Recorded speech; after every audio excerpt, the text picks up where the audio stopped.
Well, Tim, obviously this 2 weeks now, the offense has looked really good as far as like executing with the pass game and everything.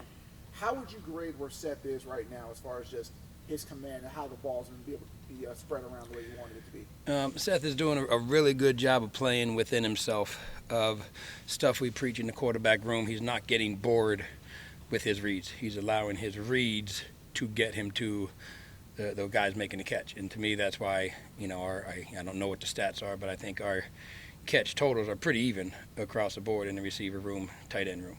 And that's because he's taking his progression reads, whereas one, open, give it to him. No, two, open, give it to him. Three, open, no, give it. You know what I mean? And that's what he's doing right now, and he's not getting bored with what we're doing. That's where he's playing right now. And the balance obviously is something you preach, but now that we've seen it for 3 games, has that been something you've been pleased with, just different guys being able to step up, not just one guy? Yeah, and I think that we talked a lot about that because when I first got here, the obvious questions came, how are we going to fill Calvin's shoes? And my answer at that point was you don't fill a guy like Calvin's shoes. You know what I mean? But when you have a lot of good receivers, we have 6, 7 guys we can put on that field that can make plays for us. To me, I think that's more of a threat to a defense than, hey, they got a guy head and shoulders who's going to get 40% of the passes.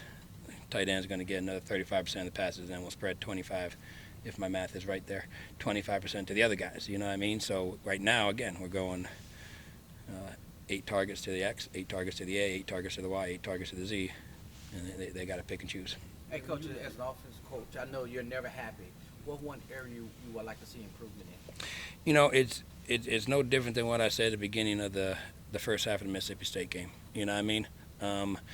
There's still one thing per play. We're explosive right now, which is helping us. But there's still, when the plays aren't working, it's still one thing per play. So, football coaches' terms here, we're preaching one play at a time. One of our things we say is hard to play the perfect game.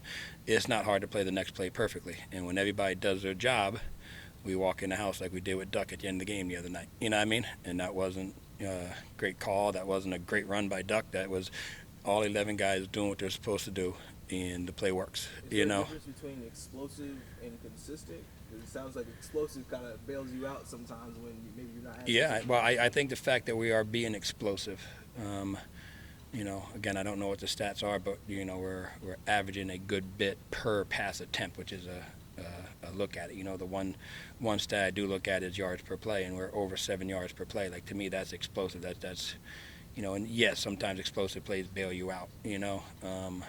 But we want to be. We have the athletes that allow us to be explosive. And as we talked, we're still in the process of trying to empty that box out. And with what we're doing in the throw game, Sunday, Monday night defense coordinators have to start questioning if they want to load the box and continue putting people on islands outside, or if they want to be a little softer and empty the box out. And that's was the process we're trying to get to from the day we met.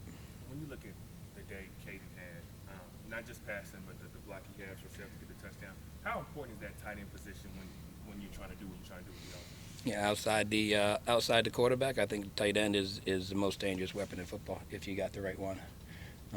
Rightfully, that guy should be too big for DBs to cover. He should be too athletic for linebackers to cover. And if he can do some dirty work inside, then you got the complete tight end.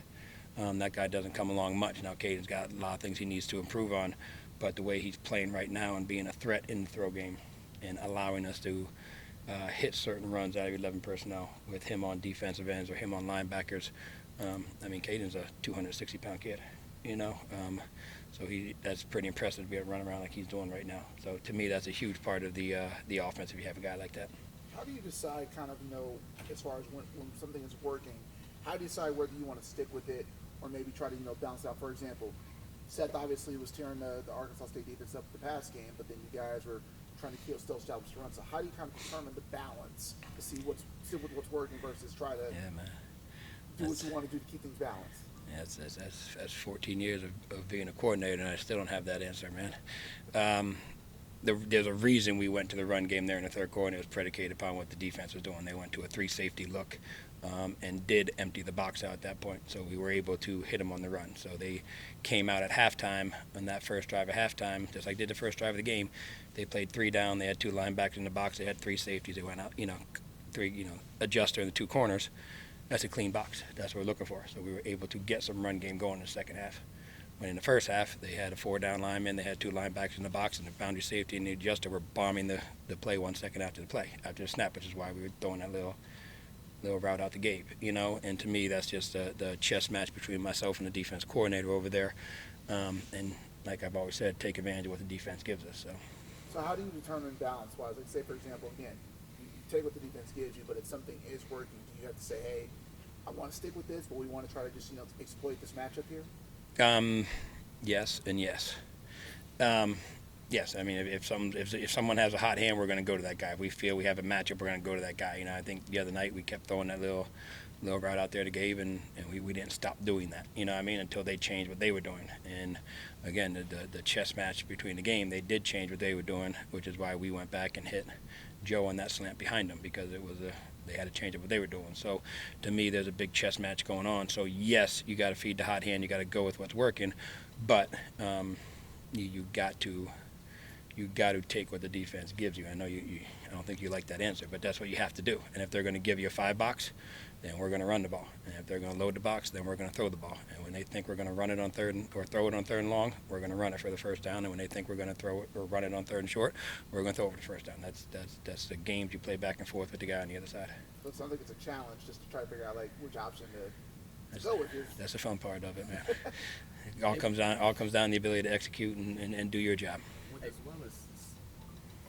as well as Seth is throwing, do you anticipate that the looks that you've been getting in the beginning of the game from defenses may change up, and so some of those holes for the run game may open earlier? That's the plan. The plan is, what the best run game is a good pass game. The best pass game is a good run game. You know what I mean? Again, because then defenses have to adjust to what you're doing. So again, Sunday, Monday nights, I talk a lot to our staff and a lot to everybody about the ability to win Sunday and Monday nights as a coach. And right now, the defensive coordinators have to decide what they want to do. If they want to open up the box and continue to let us do some throw stuff, then let's go. If they want to drop back and play some cover 2 or play some 2 Tampy or some of that type of stuff, then we got to be able to run the ball against that light box that we got in the first drive of the 3rd quarter and a little bit in that 3rd quarter. I don't know if we threw the ball maybe 3-4 times in that 3rd quarter, and that wasn't going against what was working. That was just, if they're going to play basically 7 guys in coverage, then we should be running the ball. They only allowed 11 guys on the field. Speaking of running the ball, when Steph runs the ball, how bad your blood pressure goes up, and then how often you tell them not to run the ball? Because I know you don't do too many design run plays. We do, we have a count up in the booth of how many hits he takes in the game, and we have a limit right around 6-7 that I would like him to take. So we use a term, don't take unnecessary hits. There was one particular in the first half I didn't like. He didn't scramble out. It was a rollout. He could have easily thrown the ball away, but he ended up taking a half-yard gain and taking a pretty good shot. Like, to me, we don't need that, Now, when he pulled it and made the guy miss over the ball and got 7-8 yards and got down, to me, that's a great play. So that's just part of being a great decision-maker for him. But the term we use is don't take unnecessary hits.